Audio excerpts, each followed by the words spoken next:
Bonjour. Ceux qui auront été intelligents brilleront comme la splendeur du ciel, et ceux qui auront enseigné la justice à la multitude brilleront comme des étoiles. À toujours et à perpétuité. Daniel 12, verset 3. La nuit, on peut voir certaines planètes du système solaire, surtout vers la fin de l'année, pour les Antilles et la Guyane. Elles sont brillantes, mais ce ne sont pas les étoiles.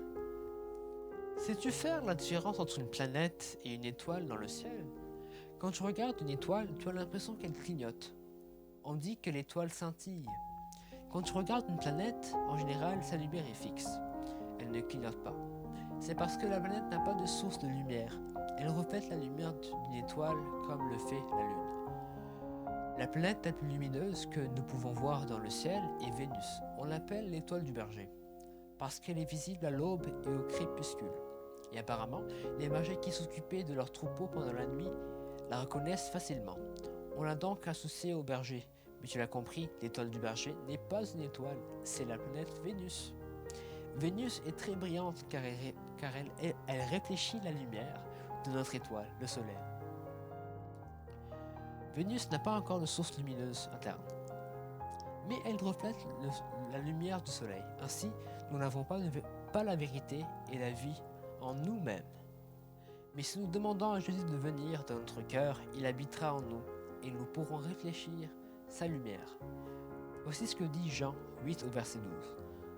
Jésus leur parla de nouveau et dit: Je suis la lumière du monde. Celui qui me suit ne marchera pas dans les ténèbres, mais il aura la lumière de la vie. Quand tu donnes ton cœur à Jésus et que tu l'invites à marcher avec toi, il t'éclaire pour éviter les pièges de la vie. Le sentier des justes est comme la lumière resplendissante dont l'éclat va croissant jusqu'au milieu du jour. Proverbe 4, verset 18.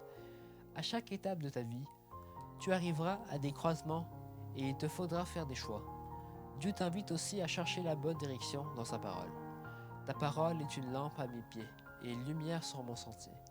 Psaume 119 au verset 105. Quand on est jeune, comment mener une vie pure? En obéissant à ta parole, Seigneur. Psaume 119 au verset 9. Si tu fais cela, tu seras comme une balise pour celles et ceux qui ne connaissent pas Jésus. Qu'ils soient plus âgés ou plus jeunes que toi, peut-être même que certains viendront te poser des questions sur ta conduite ou sur ta foi. Tu pourras alors les éclairer en leur parlant de la Bible.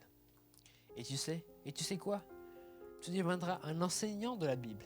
Et comme le dit le verset d'aujourd'hui, tu brilleras. Tu seras l'étoile du bon berger. Extrait de Sébastien Régis. Bonne journée.